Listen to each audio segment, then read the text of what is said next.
आप सभी का एक बार फिर से स्वागत है एटीजी क्लासेस में। आज के इस प्रैक्टिस सेशन में हम लोग जानेंगे शब्द भेद से 10 इंपॉर्टेंट क्वेश्चन के बारे में। तो चलिए शुरुआत करते हैं आज के इस प्रैक्टिस सेशन को। आज का हमारा पहला क्वेश्चन है, रचना के आधार पर शब्द कितने प्रकार के होते हैं।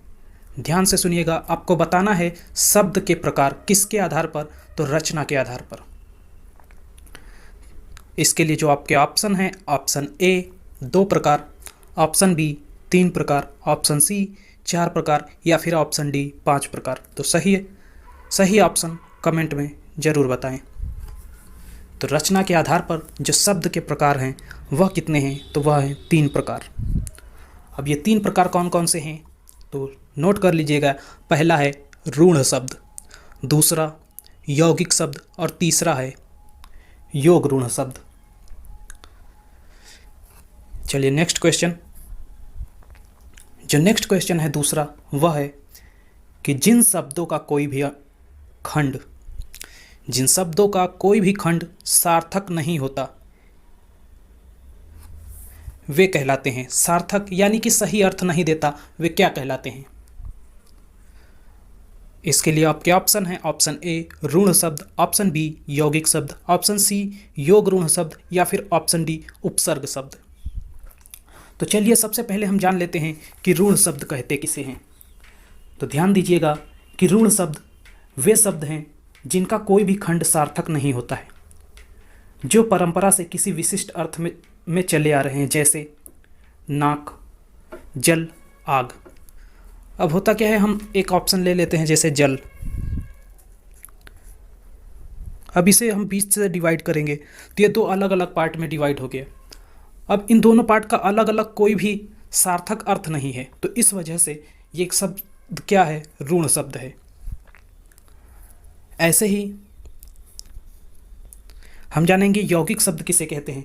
तो यौगिक शब्द वे शब्द हैं जो 2 या 2 से अधिक सार्थक शब्दों से के योग से बने होते हैं, उन्हें क्या कहते हैं, यौगिक शब्द कहते हैं। जैसे पाठशाला, तो पाठशाला को जब बीच से हम डिवाइड करेंगे तो पाठ अलग हो जाएगा और शाला अलग हो जाएगा, जिनमें दोनों का अलग अलग अर्थ है। तो ये कौन से शब्द हैं, यौगिक शब्द हैं। अब योग ऋण शब्द किसे कहते हैं, तो इसके अंतर्गत वे शब्द आते हैं जिनके कोई विशेष अर्थ होते हैं, खासकर बहुब्रीहि समास के उदाहरण। वे शब्द जो यौगिक तो होते हैं, यानी योग ऋण में क्या आएंगे, यौगिक भी होंगे और उनका विशेष अर्थ होगा, वो क्या कहलाएंगे, योग ऋण शब्द कहलाएंगे। जैसे लंबोदर हो गया, जलज हो गया, ये शब्द क्या हैं, तो ये सभी शब्द कहलाएंगे योग ऋण शब्द। तो इस प्रकार हमने सभी को जान लिया। अब हम इस क्वेश्चन को देखेंगे कि जिन शब्दों का कोई भी खंड सार्थक नहीं होता वे कहलाते हैं। तो अभी हम लोगों ने पढ़ा कि जिनका कोई भी खंड सार्थक नहीं होता है वे क्या कहलाते हैं, वे ऋण शब्द कहलाते हैं। तो इसके लिए इसमें जो हमारा ऑप्शन सही होगा वो है ऑप्शन ए। चलिए नेक्स्ट, अगला है वैधशाला। वैधशाला शब्द है, तो वैधशाला शब्द बताना है क्या है, यौगिक शब्द है, योग ऋण शब्द है या अयौगिक शब्द है या फिर ऋण शब्द है। तो वैधशाला जो है वो कौन सा शब्द है, हमें ये बताना है।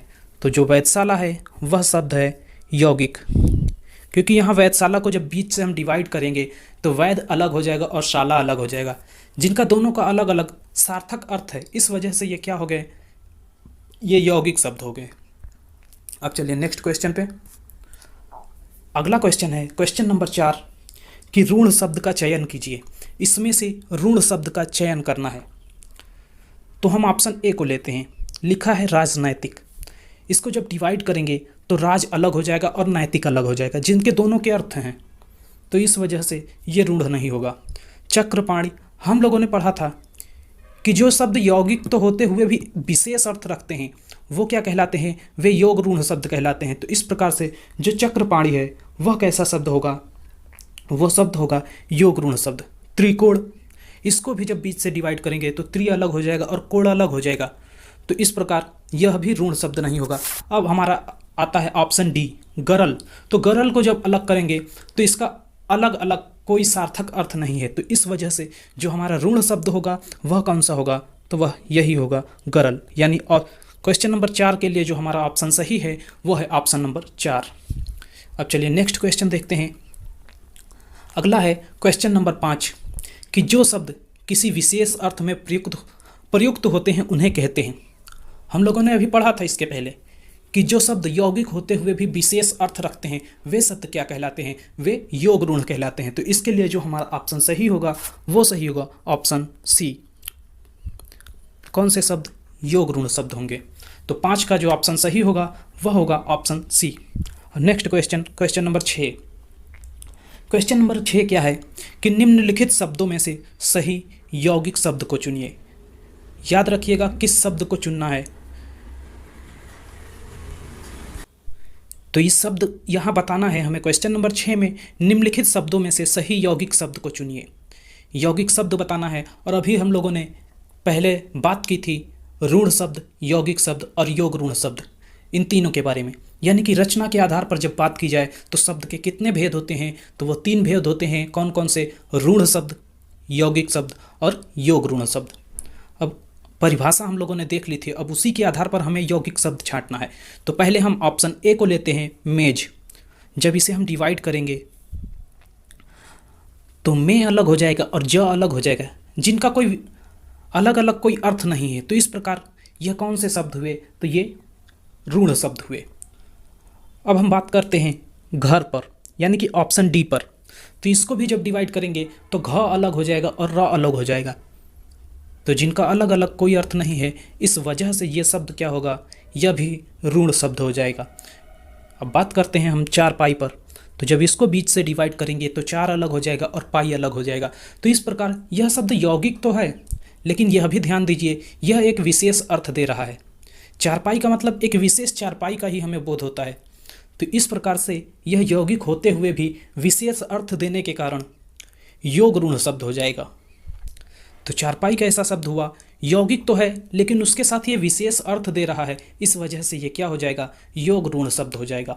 अब हमारा जो ऑप्शन बचता है ऑप्शन बी, उसको डिवाइड करते हैं। जब इसे बीच से डिवाइड करेंगे तो सहपाठी, यानी कि साथ पढ़ने वाला, तो सह अलग हो जाता है और पाठी अलग हो जाता है, जो दोनों के अलग अलग अर्थ हैं। तो इस वजह से सही जो यौगिक शब्द होगा वह कौन सा है? तो इसके लिए जो हमारा ऑप्शन सही है वह है ऑप्शन बी, सहपाठी शब्द। तो क्वेश्चन नंबर 6 में जो हमारा उत्तर सही होगा वह ऑप्शन नंबर बी, सहपाठी। चलिए नेक्स्ट क्वेश्चन। और अगला क्वेश्चन है वह है 2 या 2 से अधिक सार्थक शब्द खंडों। यानी कि 2 या 2 से अधिक खंड हों, लेकिन वो कैसे खंड हों? सार्थक खंड हों। तो उनके योग से निर्मित जो शब्द होगा वह क्या कहलाएगा? हमने अभी पहले भी क्वेश्चन में जाना था कि ऋण शब्द, यौगिक शब्द और योग ऋण शब्द क्या होता है। तो उसी के आधार पर हम इसको करेंगे। तो इसके लिए जो ऑप्शन ए है यौगिक, ऑप्शन बी ऋण, ऑप्शन सी अयौगिक और ऑप्शन डी योग ऋण शब्द। तो ये 2 या 2 से अधिक जब सार्थक खंड का योग होगा तो उससे जो बनने वाला शब्द है वह कैसा शब्द होगा? तो वह जो शब्द बनेगा वह शब्द कहलाएगा यौगिक शब्द। तो ध्यान रखिएगा कि 2 या 2 से अधिक सार्थक शब्दों के योग से निर्मित शब्द क्या कहलाता है? यौगिक शब्द कहलाता है। चलिए नेक्स्ट क्वेश्चन पे बढ़ते हैं। क्वेश्चन नंबर 8, ऋण शब्दों को अन्य किस नाम से जानते हैं? बताना है कि ऋण शब्द जो होते हैं वो अन्य किस नाम से जाने जाते हैं। तो ऋण शब्दों को अन्य जो किस नाम से जानते हैं? ऑप्शन ए है अमूल शब्द, ऑप्शन बी जड़ शब्द, ऑप्शन सी मूल शब्द या फिर ऑप्शन डी अयोग ऋण शब्द। तो जो इनको अन्य दूसरे नाम से जानते हैं वो सही है हमारा ऑप्शन सी मूल शब्द। यानी ऋण शब्दों को और किस नाम से जानते हैं? तो वो मूल शब्द के नाम से। चलिए नेक्स्ट क्वेश्चन नंबर 9, पीताम्बर, लाल फीताशाही और चारपाई शब्द निम्न में से किसके उदाहरण हैं? ऑप्शन ए है रूढ़, ऑप्शन बी यौगिक, ऑप्शन सी योग ऋण या फिर ऑप्शन डी इनमें से कोई नहीं। तो हमें याद रखना है कि पीताम्बर एक विशेष अर्थ देता है, लाल फीताशाही ये भी एक विशेष अर्थ देता है और चारपाई ये भी एक विशेष अर्थ देता है। तो इस प्रकार से विशेष अर्थ देने वाले शब्द क्या कहलाते हैं? तो इसके लिए जो हमारा ऑप्शन सही होगा ऑप्शन सी योग ऋण शब्द। चलिए नेक्स्ट और लास्ट क्वेश्चन पे बढ़ते हैं।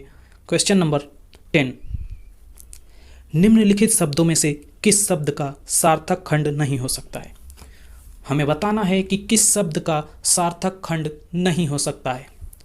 तो चलिए हम एक एक ऑप्शन को ट्राई करते हैं। प्रधानमंत्री, इसको जब डिवाइड करेंगे तो प्रधान और मंत्री दो पार्ट में टूटा, जिनके सार्थक खंड हो सकते हैं। बात किया जाए राज सैनिक, तो इसके भी सार्थक खंड हो सकते हैं। प्रसूति गृह, इसके भी सार्थक खंड हो सकते हैं। जो सार्थक खंड नहीं हो सकता है वह है कौन? घोड़ा। तो इस क्वेश्चन के लिए जो ऑप्शन सही होगा वह ऑप्शन बी, घोड़ा शब्द जो है इसका सार्थक खंड नहीं हो सकता। तो इस प्रकार से ये थे आज के हमारे 10 क्वेश्चन। मिलते हैं नेक्स्ट वीडियो में और भी महत्वपूर्ण क्वेश्चन के साथ। तब तक के लिए धन्यवाद।